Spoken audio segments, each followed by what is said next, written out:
What happens when a royal wedding, meant to bring peace to a continent, instead sparks a quiet, decades-long war? In the 13th century, the marriage of France's King Louis IX and Marguerite of Provence was hailed as a brilliant diplomatic move. But behind the ceremony and forced smiles, a battle of wills was brewing between the young, beautiful queen and her intimidating mother-in-law, Blanche of Castile.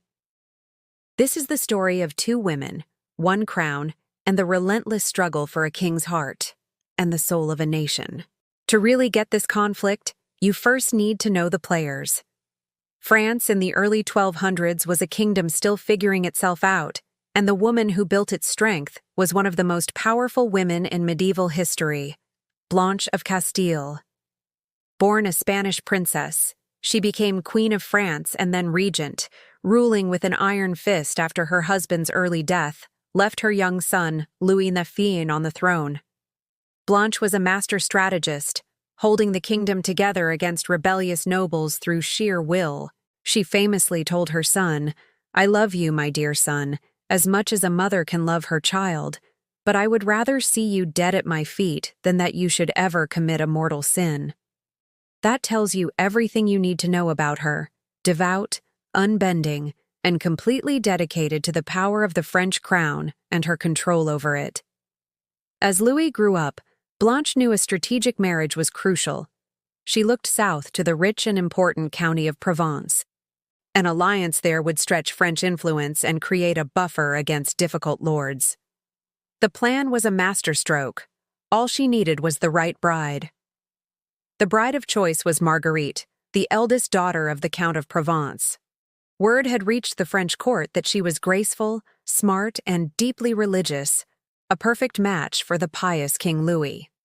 In 1233, Blanche sent a knight to the Provençal court, not just to talk terms, but to inspect the young woman. He was impressed, and an official offer quickly followed. Let's be clear, this marriage was pure political theater. A dowry of 10,000 silver marks was demanded, and the wedding itself, on May 27, 1234, was a massive spectacle. The 13-year-old Marguerite was crowned Queen of France the very next day. On the surface, it seemed like the perfect union. But for Marguerite, life in the French court would feel less like a fairy tale, and more like a gilded cage, with Blanche of Castile holding the key. Despite the politics, Louis and Marguerite actually fell for each other. In the early years, they were a warm and devoted couple, sharing a love for reading, music, and riding together. One chronicler noted that on cold nights, Marguerite would gently place a robe over her husband's shoulders while he knelt for his nightly prayers. But this growing affection was a direct threat to Blanche of Castile. After handpicking her daughter-in-law, Blanche grew intensely jealous of the young queen who was capturing her son's heart. She hadn't spent years molding Louis into the perfect king just to lose her influence to his wife. So, the quiet war began. Blanche's control was suffocating. Soon after the wedding, she fired all of Marguerite's uncles and the servants she had brought from Provence, completely isolating the new queen. The chronicler Jean de Joinville recorded plenty of stories about Blanche's interference, noting how she tried to keep the couple apart as much as possible. One story is just chilling. When Marguerite was dangerously ill after childbirth, Blanche stormed into the room, grabbed the king by the hand, and said, "Come away, you're doing no good here." As her husband was led away, Marguerite cried out, "Alas, whether I live or die, you will not let me see my husband," before fainting. Everyone thought she was dead, and the terrified king rushed back to her. The incident showed just how possessive his mother was. It even got to the point where the king and queen had to sneak around the castle at night to see each other, like secret lovers, terrified Blanche would find them. And where was King Louis in all this? Stuck. Right in the middle. He was a man defined by two great devotions, his faith and his mother. Blanche hadn't just been his regent. She was his most trusted advisor in everything.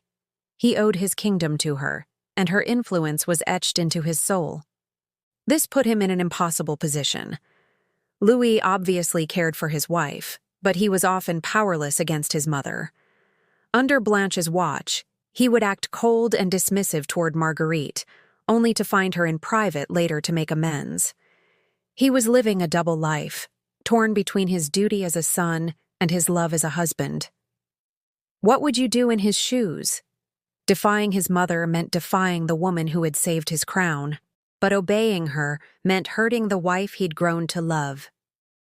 For years, Louis walked this tightrope as the silent war in the palace dragged on. It would take a journey of thousands of miles and a true trial by fire to finally shift the balance of power. In 1248, Louis IX launched the Seventh Crusade, a massive military campaign aimed at Egypt. In a telling move, he brought Marguerite and their children with him. Historians suggest it was because he couldn't bear to leave his wife and mother alone together. This journey would finally get Marguerite away from Blanche's suffocating court and give her a chance to prove her own strength. The crusade started well, with the capture of the Egyptian city of Damietta in 1249. Marguerite stayed there as Louis and his army pushed deeper into Egypt. But then it all went wrong. The French army was defeated, the king's brother was killed, and Louis himself was captured. Suddenly, with her husband in chains and the army falling apart, Queen Marguerite was forced into a leadership role. Surrounded by panic in Damietta, the pregnant queen took charge. Showing incredible courage, she was responsible for negotiating and gathering the massive amount of silver needed for the king's ransom. On the very day she gave birth to her son, John Tristan, she learned that the soldiers were planning to abandon the city. From her childbed, she summoned their leaders and convinced them to stay, promising to buy food for everyone. In that moment, Marguerite became one of the few women in history to take on a leadership role in a crusade, holding the entire operation together.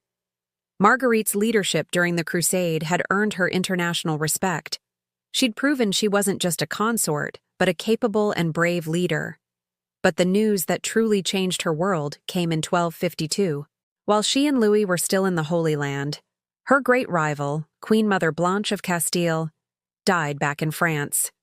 After nearly 20 years, the gilded cage was finally open. When Louis and Marguerite returned to France in 1254, she wasn't the same isolated girl who had arrived 2 decades earlier. She tried to step into her mother-in-law's role as Louis's main advisor, but the king stopped her.